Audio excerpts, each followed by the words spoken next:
Olá, amigos da TV Humana, sou a Anísia Ontem e você está nos Limites da Eternidade, um programa que tem o objetivo de mostrar toda a saga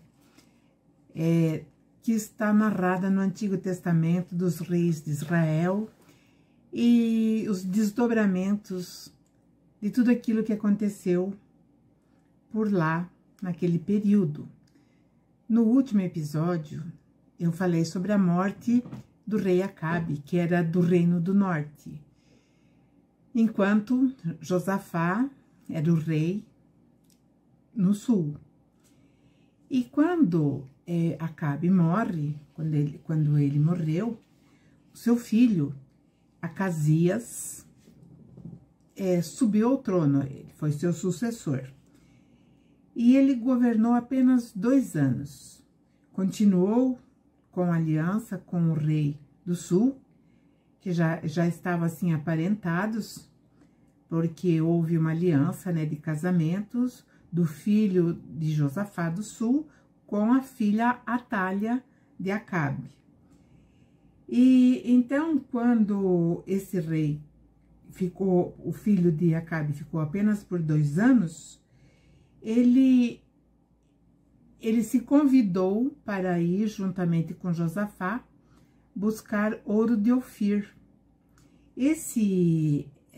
Só que Josafá não aceitou, porque, na verdade, Josafá, ele fez, vamos dizer assim, uma sociedade com outras empresas, e montou um estaleiro. Então, ele estava construindo navios para ir para a Espanha, que naquela época se chamava Tarsis.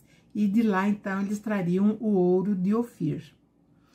Então, Acasias ficou de fora. Mas esses navios, acho que eram 2, eles naufragaram e todo esforço foi prejuízo. E aí, o escritor do livro de Reis diz que isso foi um desagrado do Senhor de Israel pela aliança entre Josafá e Acasias. E esse Acasias, ele estava no seu quarto e ele sofreu uma queda da janela, que era uma janela alta, e ficou ferido. Então, ele ficou muito machucado. E aí ele mandou mensageiros perguntarem para um deus chamado Baal-zebu, que era um dos epítetos de Baal, se ele iria sobreviver aos ferimentos. Só que Elias, aquele profeta, tinha sido avisado de tudo que estava acontecendo e também da consulta que Acasias iria fazer para Baal-zebu. E aí, então, Elias faz essa interceptação e pergunta aos mensageiros que Acasias tinha mandado para Baal-zebu. Então, ele pergunta, por acaso não há Deus em Israel? Precisa de Baal-zebu? E aí ele diz, para os mensageiros de Acasias, então diz assim o Senhor de Israel, da cama não sairá e morrerá. E os mensageiros, então, voltaram e relataram para Acasias que eles tinham encontrado um homem que havia dito que ele não sairia da cama e ali ele morreria. E aí, então, ele pergunta como era esse homem. E aí eles falam, era um homem com vestes de pelos de animais, com um cinto de couro na cintura, e a única coisa que nós achamos que ele era bem diferente. Aí, então, Acasias falou, é Elias. E falou. Então, se ele falou, ele ficou esperando a morte. Então, quando Acasias ficou sabendo daquilo que Elias tinha dito, ele manda uma guarnição, uns 50 soldados e um capitão, porque Elias estava no monte que ele sempre ficava. Então, essa guarnição chega, o capitão vem à frente e fala para ele descer. E Elias falou, eu não vou descer. E aí ele mandou vir fogo e começou a cair fogo do céu e consumiu os 51 homens, ou seja, os 50 soldados e o capitão. E Acasias, quando ficou sabendo disso, falou, então, vou mandar outro regimento. E lá vai mais 51 homens e com ordens expressas para que Elias descesse do monte. Só que Elias novamente falou, eu não desço e quem vai descer? Fogo. E aí vem mais fogo do céu e consome aqueles 50 homens. E pela terceira vez, Acasias, então, manda mais um regimento de 51 homens. Mas dessa vez, o capitão, ele estava com medo. E quando ele chegou ao pé do monte, onde estava Elias, se eu falei Isaías, não é Elias. Ele se ajoelhou na frente do profeta e suplicou. Então, ele diz, né, homem de Deus, preserve a minha vida e também a vida desses outros homens. E o mensageiro, então, disse a Elias, o mensageiro do Senhor, desça e não tema. E aí, então, Elias vai pessoalmente falar com o rei Acasias, cara a cara. E ele diz, novamente, ele reforça, se você queria saber se você sairia dessa situação enferma, então agora você fique sabendo que você não sairá, você vai morrer. E realmente, Acasias acaba morrendo, e como ele não tinha filhos, o sucessor dele vai ser o seu irmão, que também era filho de Acabe. Então, esse irmão se chamava Jeorão. Enquanto isso, o rei Josafá, lá no sul, ele continuava o seu governo, estava tocando, e também ele tinha um filho chamado Jeorão. Esse filho chamado Jeorão, que daí vai ficar, né, dois nomes semelhantes, ele foi o seu corregente durante 4 anos. E Josafá veio também a falecer. Esse Jorão do sul, filho de Josafá, ele era casado com Atalha, que era filha do Acabe do norte, que foi o casamento que fez aliança, que formou aliança entre os 2 reinos. Atalha era filha também, né, de Acabe e Jezabel. Jezabel era aquela mulher difícil, mulher de gênio, que, na verdade, ela estava por trás de Acabe. E aí, depois de 25 anos no governo, Josafá morreu. E aí sucede, então, esse filho, Jorão, que muitos escritores, eles fazem, para não haver confusão, eles colocam Jeorão do sul e Jorão do norte, mas os 2 tinham o mesmo nome, que era Jorão. Então, Jorão, ele foi o sucessor por ser o primogênito de Acabe. Acabe, ele tinha mais filhos, ele tinha 8 filhos. E antes dele morrer, provavelmente, ele já estava sabendo que ele estava num processo de se sentindo enfraquecido. Ele morreu com 60 anos, e então ele já tinha colocado toda a sua fortuna, né, sua riqueza, ele tinha dividido com os 8 filhos. Só que depois que ele morreu, o Jorão, casado com Atalha, ele decidiu que mataria todos os irmãos para ficar com toda a fortuna do rei Josafá. Os escritores acham que isso era influência direta de Atalha, que ela era exatamente como a sua mãe, que também estava por trás de Acabe. Bom, depois que ele matou todos os irmãos, então ele assumiu, então ele era o sucessor e não tinha ninguém. Ele matou também alguns príncipes que, se porventura se rebelassem, né, ele garantiu, então, matando alguns príncipes ou autoridades do Reino do Sul. Bom, durante 8 anos, então, o Reino do Sul e o Reino do Norte tinham reis com o mesmo nome, Jorão e Giorão. E então eles eram parentes, eles eram cunhados, porque o Jorão do Norte era irmão da Atália. Aí o marido de Atália, o Jorão, né, ele foi influenciado exatamente como Acabe foi.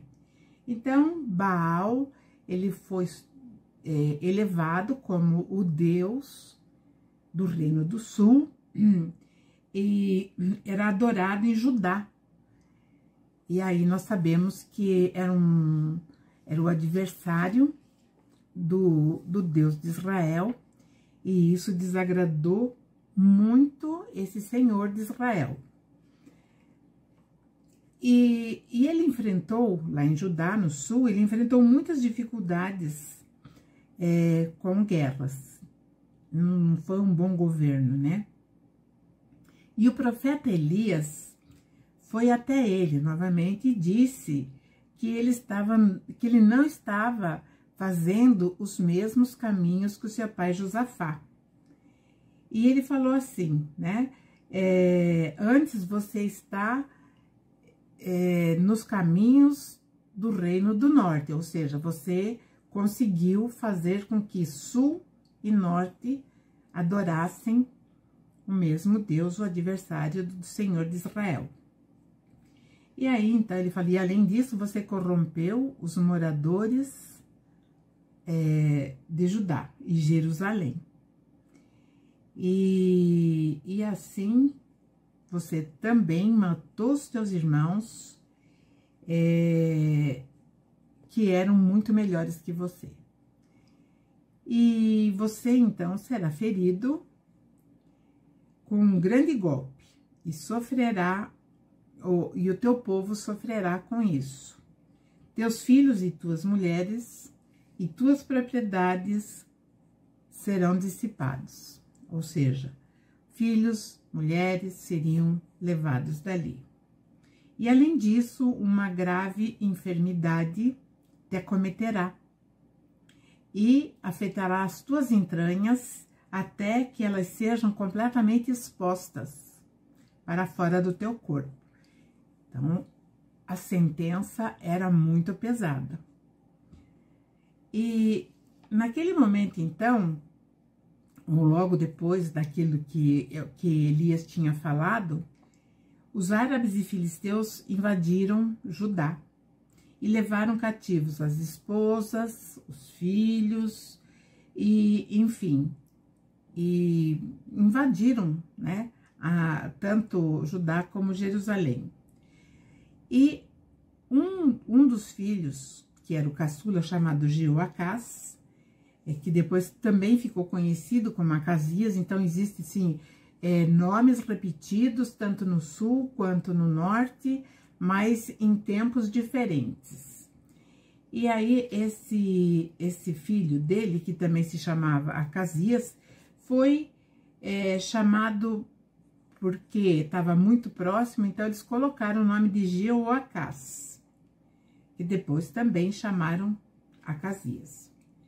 Bom, enfim, a doença chegou e por algum motivo, não se sabe se foi um tumor maligno que foi abrindo, né, e as vísceras lentamente foram sendo expostas. Realmente o Jorão, ele morreu.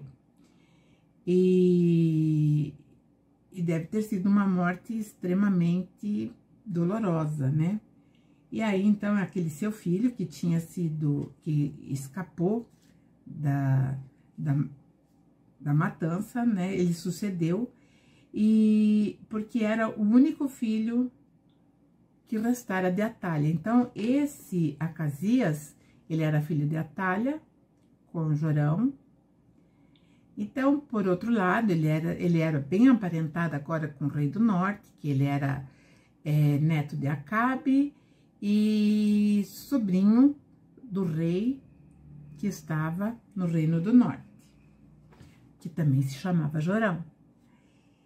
E enquanto isso, esse rei do norte, né, ele prosseguia o seu governo, que parece que não foi tão expressivo quanto os outros que antecederam. Ele ficou pouco tempo também, e pela inexpressividade, o fato mais relevante que aconteceu foi quando ele também, assim como Acabe, resolveu ir à guerra contra a Síria, porque aquela cidade onde aconteceu a guerra em que Acabe morreu, Ramote de Gileade, então Jorão também queria retomar a posse dessa cidade. E assim, né, durante o confronto, durante a guerra, Hazael, o que era o rei da Síria, feriu Jorão. E feriu, né, esse ferimento trouxe para ele uma certa dificuldade, e ele fugiu para Jezreel, que era uma cidade que ficava mais ou menos ali perto, e ele ficou lá para se recuperar do ferimento. Enquanto isso, o seu sobrinho, que era do sul, né, ele vem para ficar com o tio. Ele vai até Jezreel e fica com o tio, só que vou dar um retrocesso, provavelmente já está num dos episódios anteriores, quando Eliseu, o profeta que ficou no lugar do profeta Elias, ele fez, né, quando ele estava descendo, acho que para Jerusalém, eu sei que ele estava em trânsito, e aí o mensageiro do Senhor de Israel falou para ele ungir Hazael, que ele não era rei, na verdade ele era um serviçal do rei da Síria, unja Hazael como rei, um rei da Síria. E quando Eliseu foi ungir Hazael, ele não entendeu, porque Hazael era um mensageiro. E Hazael falou, como o Senhor está me ungindo se eu sou somente um mensageiro? Ele falou, não, você será o rei da Síria. E aí, então, Eliseu começa a olhar profundamente nos olhos de Hazael, e Hazael fica até meio sem graça, não entendendo, né, aquela profundidade no olhar. E aí ele pergunta, por que o Senhor está chorando? Ele falou, porque você vai fazer muito mal ainda ao povo do Senhor, né? Que seria, então, todo Israel, tanto o reino do norte quanto o sul.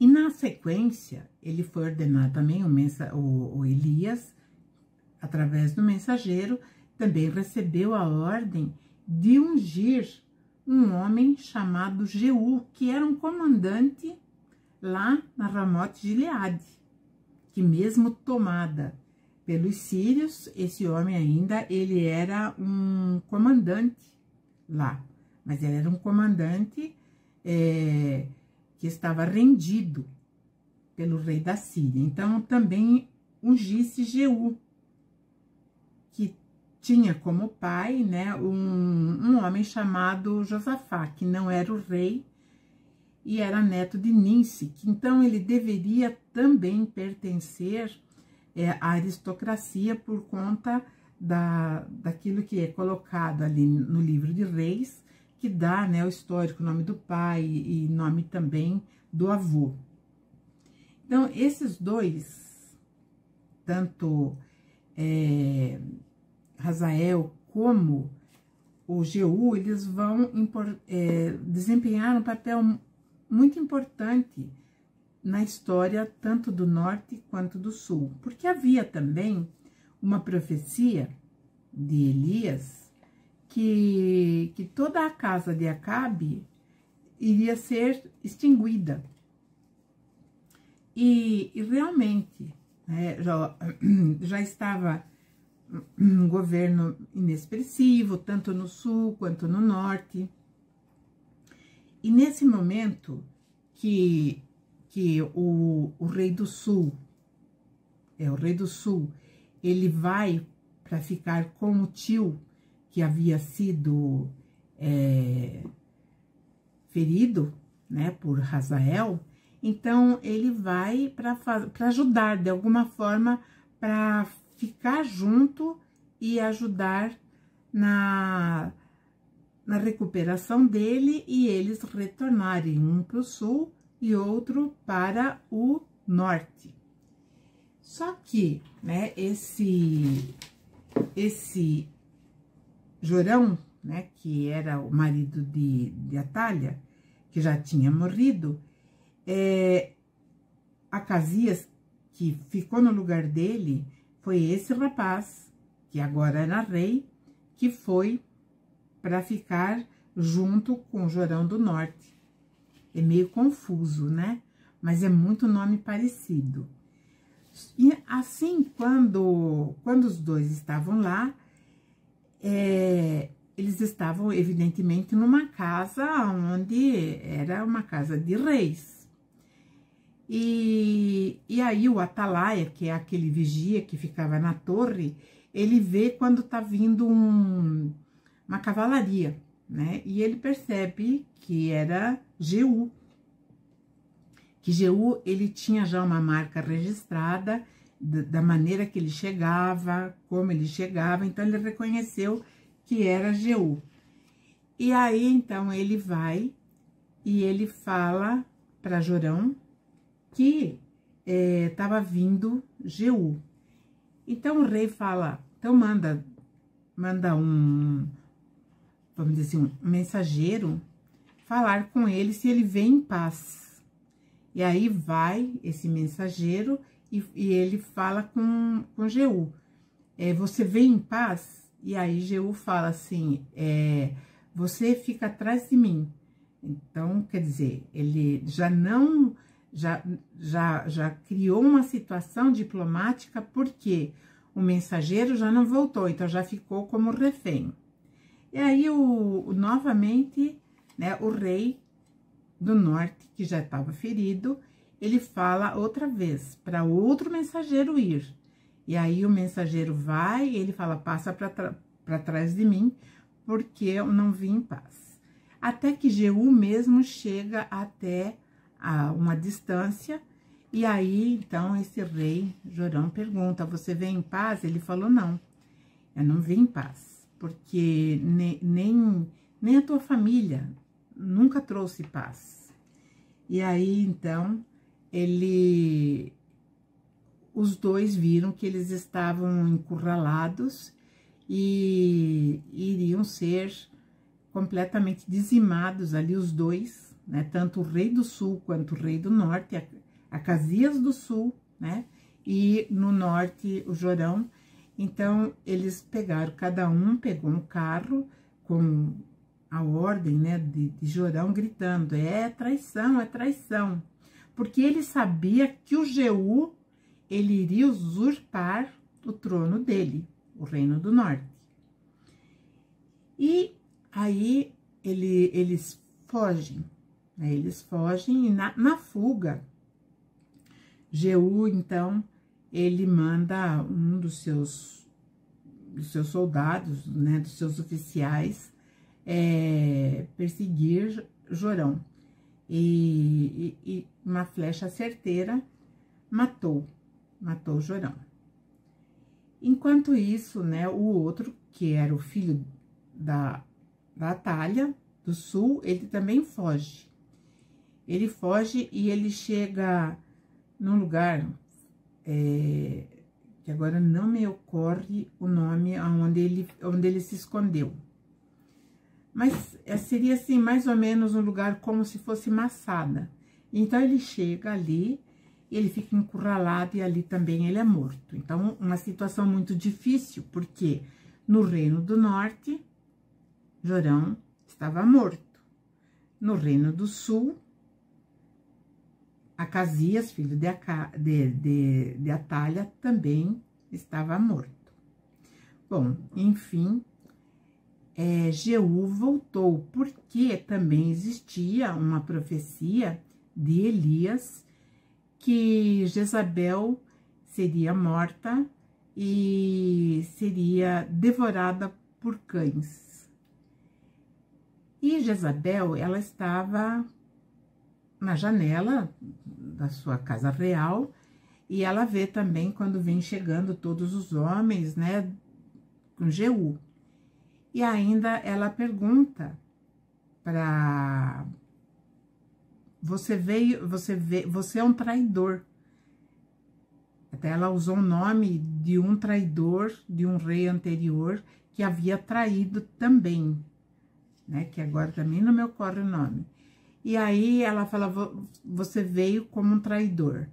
E aí ele falou sim, né? E mata Jezabel, que ela estava, parece que também num quarto, e aí ela é atirada lá para baixo, e na queda ela morre. Só que aí Jeú fala, não vamos deixar essa mulher insepulta, porque afinal de contas, ela foi uma rainha de Israel. Só que quando eles chegaram lá, depois da queda, os cães realmente haviam destroçado o corpo dela, e as únicas partes que ficaram inteiras foram as 2 mãos. Então, se cumpriu também a profecia de Elias. Enquanto isso, lá no sul, Atalha, quando soube do extermínio da dinastia de Onri, que era o seu avô, né, que era o pai de Acabe, ela ficou também furiosa e mandou dizimar toda a descendência de Davi, do qual ela era esposa de um descendente de Davi. Então, ela manda matar todos, inclusive todos os seus netos. Mas tinha um menino, né, chamado Joás, que quando começou a chacina, tinha um sacerdote do templo, ele chama a sua esposa, né, a Jeozebá, né, Jeozebá, e ela que cuidava dessa criança ainda, era um bebê, era uma criança pequena, então ela foge com essa criança, se esconde no templo, e essa criança fica escondida no templo, e nesse período que Jeoás fica lá no templo, ele é tutelado por Joiada, que era o sacerdote e marido da Jeobá. Então, o rei legítimo, ou seja, o último descendente, né,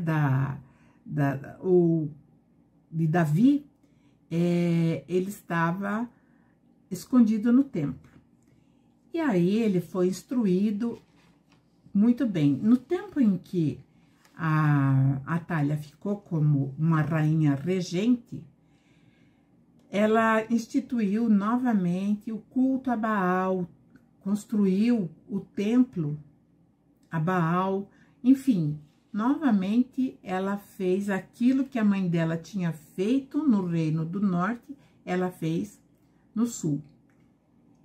E quando o menino Joás estava com provavelmente entre 8 e 10 anos, um pouquinho mais que isso,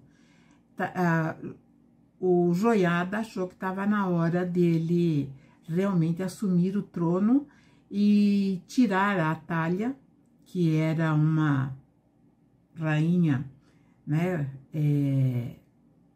que não era verdadeira, não era aceita pelo povo, Então, ele unge o Jeoás, e aí, porque todas as vezes que um rei era ungido, então tocava o chofar, né? Fazia todo aquele toque de trombeta e tal. Então, já sabia, assim, na redondeza ali naquela região, sabiam que um novo rei estava sendo ungido, e significava que ele também, a partir daquele momento, ele já era o rei. E quando ela escuta todo aquele alvoroço, ela ouve ali o chofar, né, que era um tipo de trombeta, só que era de chifre de carneiro. Então, ela sabia que um dos descendentes de Davi ainda estava vivo. E ela sabia também que tinha chegado o fim. Ainda ela viu quando o menino chegou entre as colunas, e ali, então, ela foi também condenada à morte, né? Ela morreu. E esse menino, o Jeoás, como ele foi educado por um sacerdote do templo, então ele tinha uma visão mais pura daquilo que deveria ser realmente implantado, que seria a fidelidade ao Senhor de Israel e o banimento do Deus adversário, que era Baal Marduk. Sempre lembrando que toda vez que eu falo Baal, né, barra Marduk, porque eles é a mesma deidade. Então, Jeoás, ele faz o quê? A primeira medida que ele faz é desmantelar toda aquela adoração a Marduk, desmanchou ou destruiu o templo, e reconstruiu o templo que fora construído por Salomão. Então, esse menino, ele fez muita diferença, porque ele restaurou todo o Reino do Sul, trabalhando novamente, voltando, né, o foco para o Senhor verdadeiro de Israel, que era Yahvé. E daí para frente houve uma grande reviravolta, e nós deixaremos isso para o próximo episódio. Eu agradeço a todos, continue nos prestigiando em nossas redes sociais, assistindo a TV Humana, e mais uma vez lembrando, eu sou Anísia Unten, dos Limites da Eternidade. Então, até a próxima, um grande abraço.